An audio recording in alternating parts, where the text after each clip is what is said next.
안녕하세요. 어제도 그제도 파스 강동훈입니다. 제가 지금 타고 있는 차는 아우디 Q8 50 TDI 모델입니다. 이 차의 플랫폼은 MLB 네오라고 하는데요. 이거는 투아렉, 벤테이가, 그리고 람보르기니 SUV, 포르쉐 등에도 사용되는 범용 플랫폼이고요. 거기에 파워트레인까지 비슷하다 보니까 태생이 비슷한 차들이라고 할 수 있는데요. 하지만 브랜드별로 해석해서 최종으로 만들어내는 결과물들은 사뭇 달라요. 예를 들면 람보르기니의 SUV와 투아렉의 모습은 완전 다르고요. 투아렉과 아우디 Q8의 주행질감이라든지 여러 가지들이 다릅니다. 이 아우디 Q8에는요 45와 50 TDI 두 가지 디젤 엔진이 탑재되어 있고요. 변속기는 공통으로 8단 딥트로닉스가 탑재되어 있습니다. 현재 가솔린 모델은 없는데요. 아우디 코리아의 발표에 따르면 올해 내로 55 TFSI를 발표하겠다고 합니다.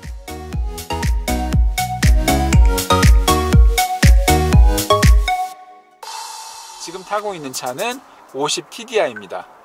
50 TDI와 45 TDI의 차이는 일단 엔진의 출력과 토크에서 차이가 나는데요.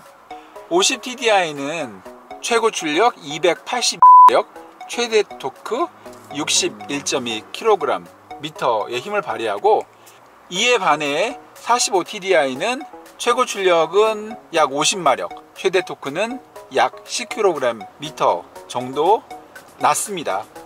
50마력 정도니까 힘의 차이는 느껴질 것 같은데요. 그게 아주 현격하다고 할 수는 없다는 게 이제 일반적인 평가예요. 제가 현재 50 TDI를 타고 있기 때문에 조금 더 높은 퍼포먼스를 느낄 수 있을 테지만, 현재 시승할 수 있는 조건들이 그렇게 썩 여유롭지가 않아서요. 잠깐 시승해 보고 있는데, 이 50 TDI의 힘을 있는 힘껏 발휘하기는 어려운 주행 환경인데요. 그럼에도 불구하고 3리터 6기통 디젤 엔진의 힘 자체는 저속으로 기동할 때도 확실히 느껴집니다.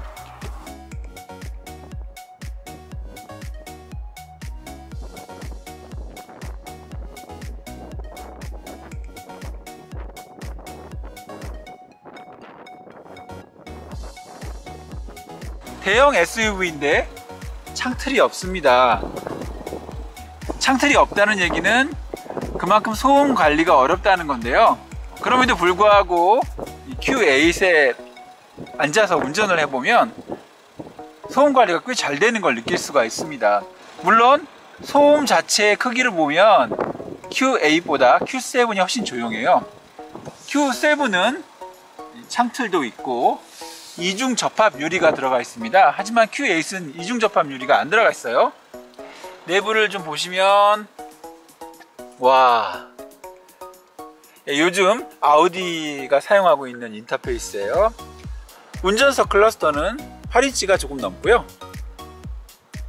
내비게이션과 정보창은 10.2인치, 그리고 그 밑에 디지털 터치 방식의 공조기 인터페이스를 제공합니다.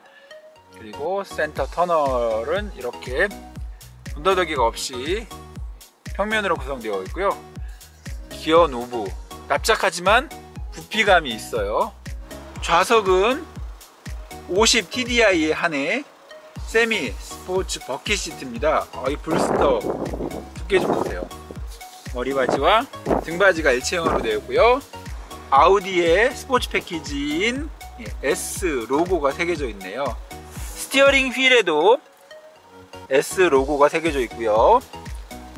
출입문 밑단, 발판 쪽에도 S 로고가 새겨져 있습니다.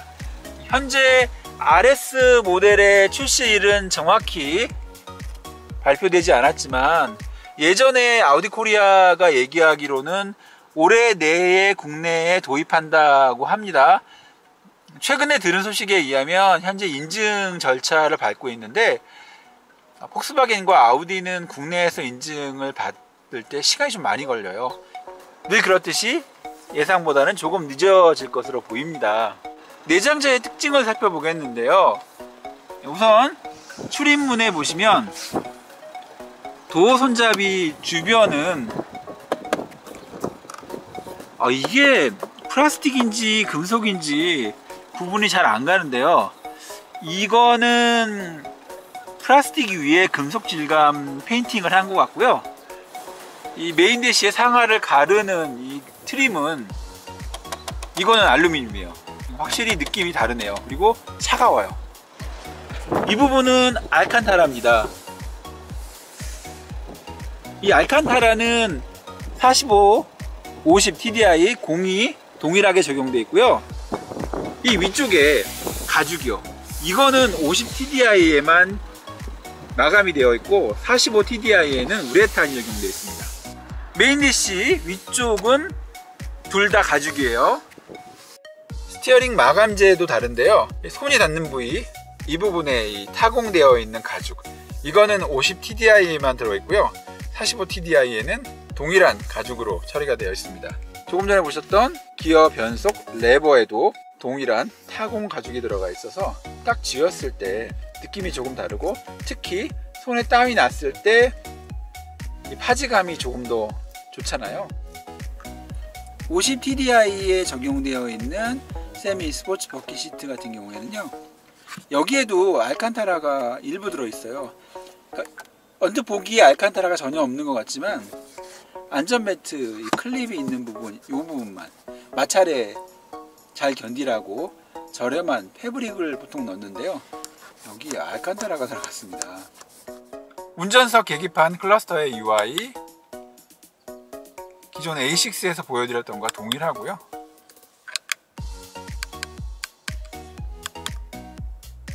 정보창 UI도 기본적인 덩어리와 요소의 디자인은 동일하지만 컬러 사용은 좀 더 다양해졌는데요.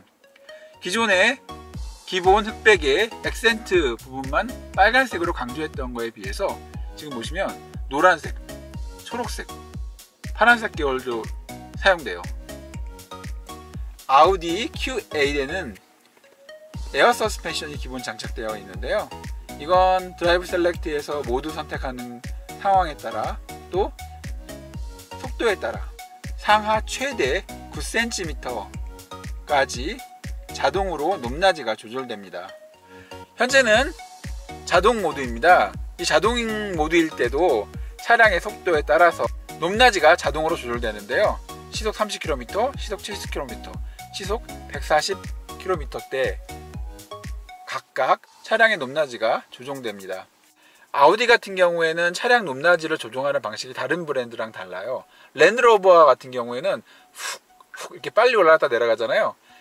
그리고 다른 브랜드는 일정하게 앞뒤가 똑같이 내려가지만 속도가 느린 편인데, 아우디는 속도는 다른 브랜드와 동일하지만 뒤쪽이 먼저 조정이 되고요, 그 다음에 앞쪽이 조정이 됩니다.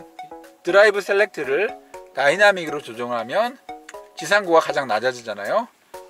그 상태에서 드라이브 셀렉트를 오프로드로 바꾸면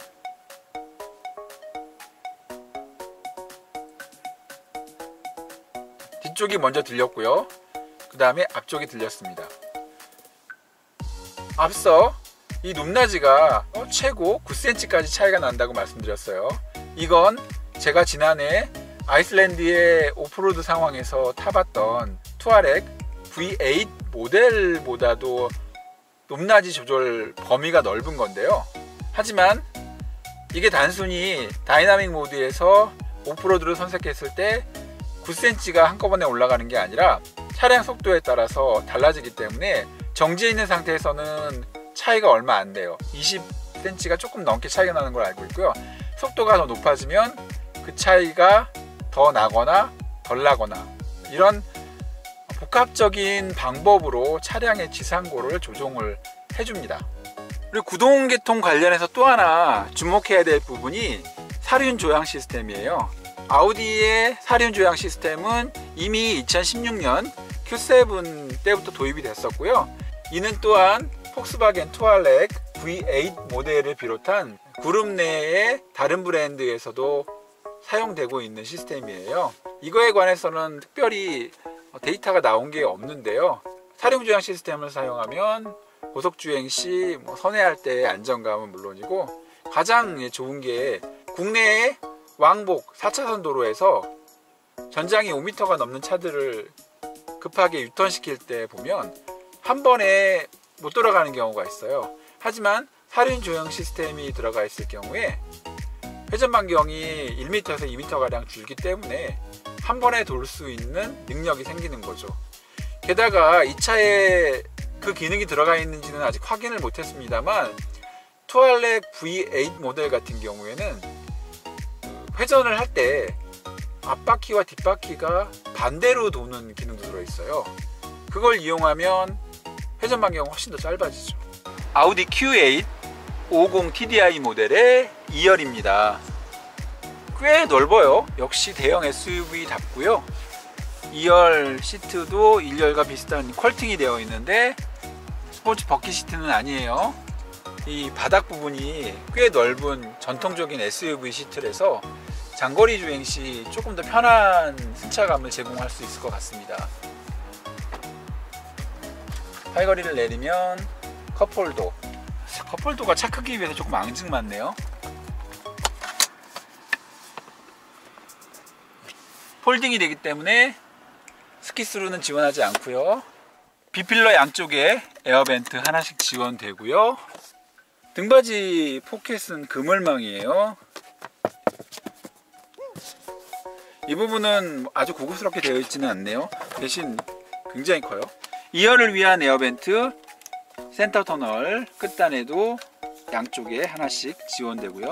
방향 조절과 풍량 조절됩니다. 그 밑에 터치식 공조기 제어 버튼이 있어요. 소리가 들릴지 모르겠는데요, 이 버튼을 누를 때마다 틱틱틱 하는 소리가 나와요.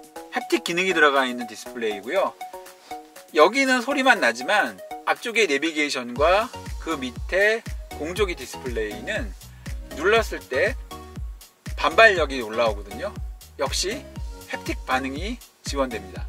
참고로 제 키는 178cm입니다. 운전석을 조금 당겨 앉는 스타일인데요, 그 상태로 2열에 앉아보면 이 정도 남아요.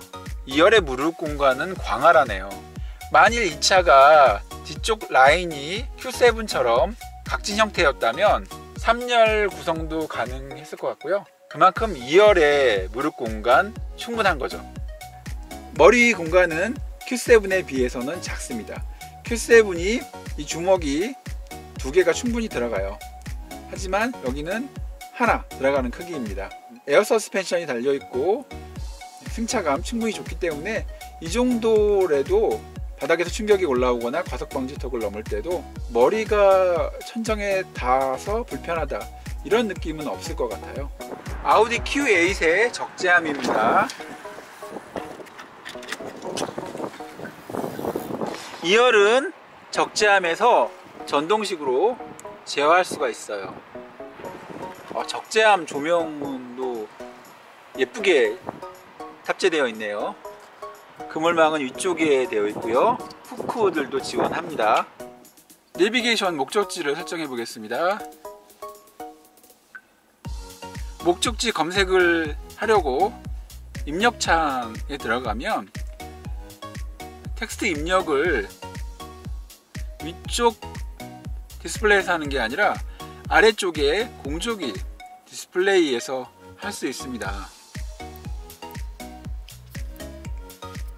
이 역시 터치를 했을 때 틱틱틱 소리와 디스플레이에서 반발력이 올라오는 햅틱 기능이 들어있어요. 어댑티브 크루즈 컨트롤을 지원하지만 레인 키핑은 지원하지 않습니다. Q7, A6, A7 등이 지원되는 것에 비해서는 특이한 경우죠. 이게 유일한 단점이라고 할 수 있어요. 지금까지 어제도 그제도 파스 강동훈이었고요. 영상 내용 공감되고 재미있었다면 공감, 다음 컨텐츠가 기대되신다면 구독 부탁드립니다. 영상 시청 감사합니다.